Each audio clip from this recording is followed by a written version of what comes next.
Apex, DJ, Apex, Apex, DJ, Apex, I want to Apex, DJ, Apex. Bienvenidos a un nuevo programa de Molinos de Viento, ABCD Rosario, con el auspicio de la Fundación Perspectivas para el Cambio.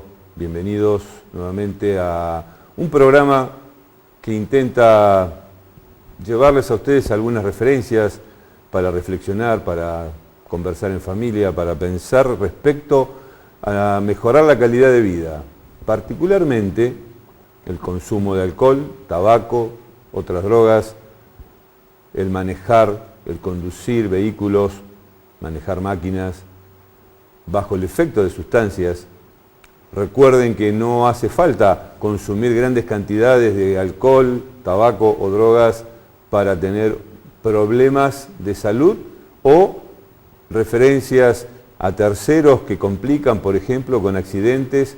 Recuerden que en nuestro país todos los años mueren aproximadamente 8.000 personas durante el año a raíz de accidentes donde el 90% de la responsabilidad es del conductor. 90% de responsabilidad del conductor los fines de semana. Por lo tanto, la convergencia de alcohol, drogas, conducción y fin de semana parece ser bastante complicada. Habrá que estar mucho más atentos. De la misma manera, el consumo de alcohol, tabaco y drogas en el ámbito laboral.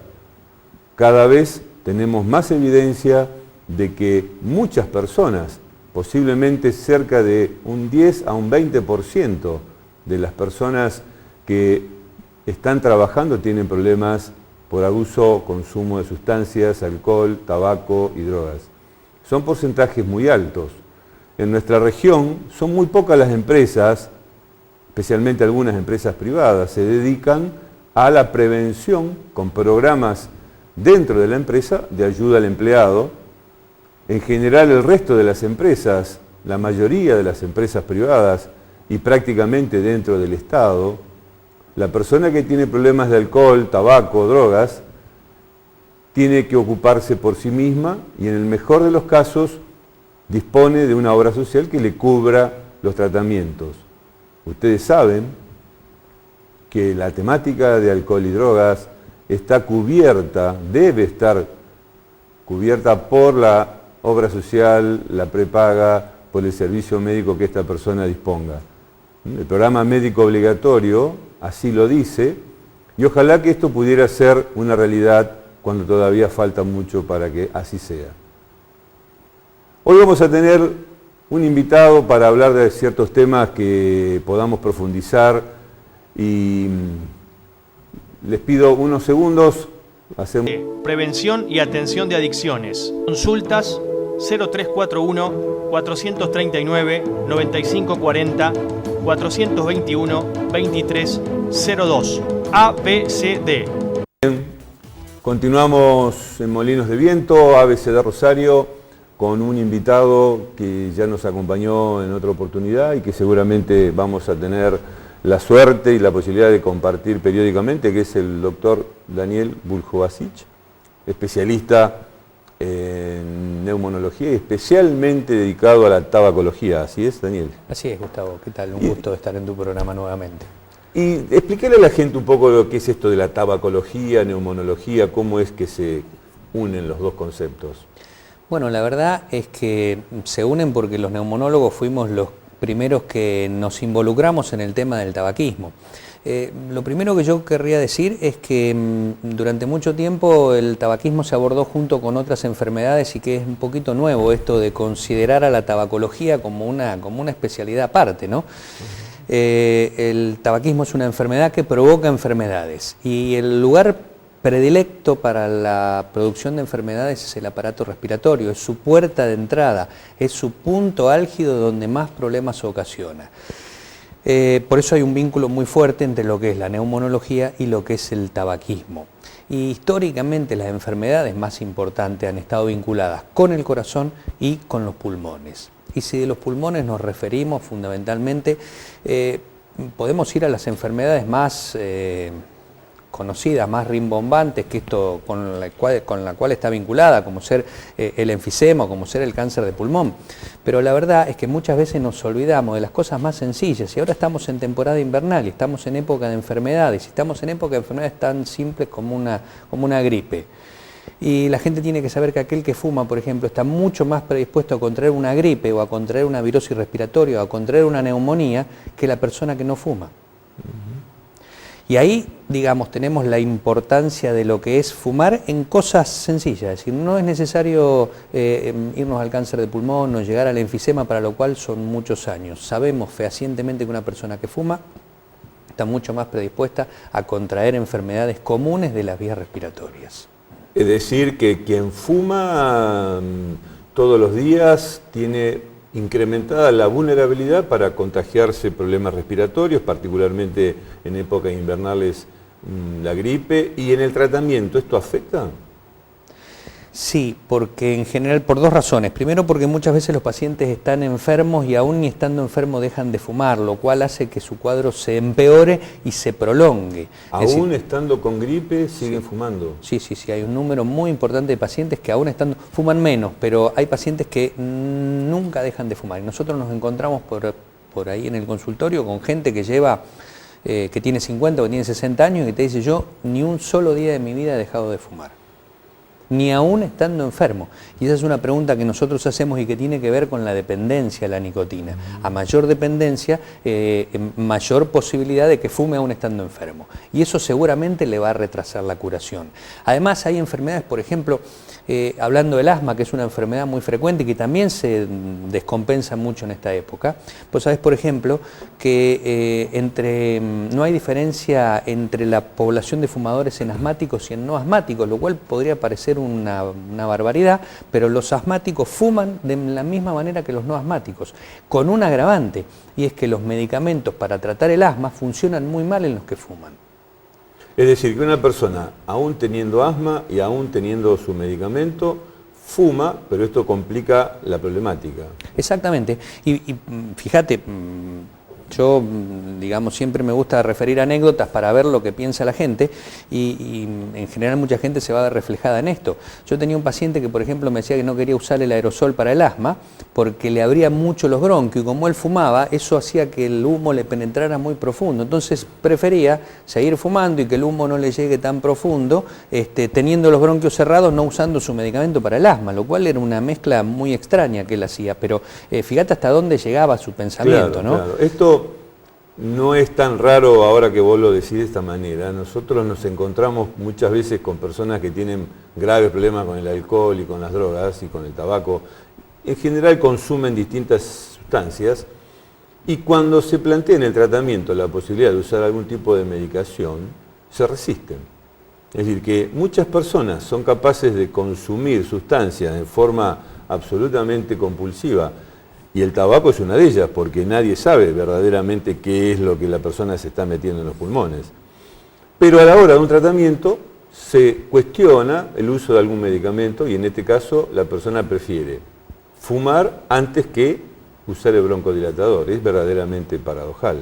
Sí, y sí, por supuesto que además prefiere fumar antes que tomar medicamentos para dejar de fumar, que es lo que vos planteabas recién. Cuando uno le plantea que va a dejar de fumar y que tiene que tomar una medicación para dejar de fumar, dice: no, a mí no me gusta intoxicarme, yo vivo una vida natural. Y está con el atado de cigarrillo. Exactamente. Y eso es paradójico porque hay muchas personas que realmente llevan una vida natural, mucha gente que hace actividad física, que consume comida natural, que en su vida es amante de la naturaleza y demás, y por ahí se encuentran con la incongruencia de fumar. Y cuando dicen: no, yo no quiero consumir medicamentos porque no quiero envenenarme con esas porquerías, que es el lenguaje que directamente utilizan, en realidad uno por ahí les hace notar y recién ahí se dan cuenta de que el cigarrillo forma parte de eso, ¿no? Y dentro del fumar, ¿cuál sería concretamente cuando vos hablabas de puerta de entrada? Es decir, el ingreso del humo, ¿hace daño? Sí, el ingreso del humo hace daño por donde pasa. Es decir, el humo hace daño en la boca y está vinculado a los tumores, a los cánceres de la cavidad oral porque penetra por la boca, está vinculado a los tumores de garganta y a los tumores de laringe y está vinculado a los tumores de pulmón. ¿Por qué? porque es el lugar en donde penetra y en donde se depositan las sustancias tóxicas. Y además hay un agravante, y que es muy interesante en cuanto al mecanismo que utiliza el cigarrillo para generar la adicción. El pulmón es un órgano muy permeable a la absorción, a tal punto que nosotros tenemos los pulmones puestos en nuestro tórax y parece que fueran chiquititos, ¿no? Los pulmones tienen una superficie de contacto entre el bronquio, por donde entra el aire, y la circulación sanguínea, es decir, al lado de cada bronquio hay un vaso sanguíneo. El humo del tabaco pasa del bronquio inmediatamente al vaso sanguíneo sin relación de continuidad, así pasa muy rápidamente. Si uno pudiera desenvolver y desenredar todos los bronquios, todos los pulmones, el tamaño sería el de una cancha de tenis. Y esa es la superficie de intercambio que tenemos entre el cigarrillo y la sangre. Es decir, que es amplísimo, por eso se absorbe tan rápidamente y por eso es que produce tanto daño. Es decir, que una persona que fuma ingresa humo desde todo su sistema respiratorio más superior, nariz, senos nasales, maxilares, la boca, y parece entonces como uno se podría imaginar una cancha de tenis cubierta por neblina, por ejemplo. Uno podría decir que cuando una persona está fumando, durante ese rato que fuma, cada pitada estaría tapando esa cancha de tenis, para tratar de imaginarnos y transmitirle a la audiencia que verdaderamente es algo tremendo. Esa imagen de una cancha de tenis, me imagino cuando llueve que a veces tapan las canchas para evitar el daño en las canchas de césped, por ejemplo. Si una persona se pudiera imaginar sus pulmones que están siendo invadidos por esa cantidad tremenda de humo, que además es incandescente, porque es humo caliente. Y eso también produce un daño. Así es, por supuesto. Y a ver, la temperatura del humo afecta a los órganos más cercanos. Así como el humo en sí, en esencia, penetra hasta lo más profundo de los pulmones, como vos decías, hasta esa cancha de tenis que son los pulmones, y la invaden totalmente. Y además, desde ahí, toman esas autopistas que son las arterias y se diseminan por todo el organismo. Los efectos de la temperatura del cigarrillo se ven en lugares más cercanos, es decir, en la boca, en la garganta y en la laringe, y ahí es donde están más vinculados con los tumores de vías aéreas superiores. ¿Y esto también se ocupan ustedes o son especialidades diferentes? Por ejemplo, cuando alguien tiene por el tabaco un problema en los labios o en el resto de la boca o en en las etapas diferentes, ¿eso se va dirigiendo a otras especialidades? En general sí, existen específicamente, bueno, lo pueden ver los otorrinolaringólogos o lo pueden ver específicamente los especialistas de cabeza y cuello. Pero lo que sí debemos decirle es que si alguien tiene una patología de vías aéreas superiores, de boca o sobre todo de laringe, sobre todo si tiene un tumor de laringe, es absolutamente frecuente la asociación de un segundo tumor en el pulmón.